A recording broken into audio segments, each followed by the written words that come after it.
বন্ধুরা, অবশেষে শেখ হাসিনা বাংলাদেশ ছেড়ে পালিয়ে যেতে হলো আপনাদের এই আন্দোলন দেখে।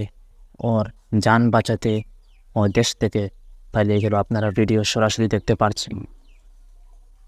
আপনাদেরকে সেলুট জানাই এরকম একটা মেসেজ দেওয়ার জন্য।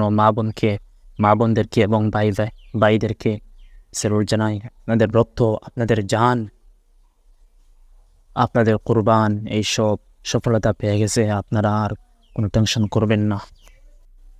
এই বাংলাদেশ আবার নতুনভাবে স্বাধীন হলো, একটা হক স্বাধীন হলো। এটা হলো সত্যের স্বাধীন। এইটাই আমরা চেয়েছি, এইটাই আমাদের স্বাধীনতা, এইটাই আমাদের বাংলাদেশ। আপনারা কোনো চিন্তা করবেন না। আপনাদের আজ থেকে শুরু হয়ে গেছে আপনাদের সফলতা। আপনারা এই বাংলাদেশ স্বাধীন করেই ছাড়ছেন। এটাই হলো শক্তি, এটাই হলো মানুষের সত্যের ফলাফল, এটাই হলো ধৈর্য।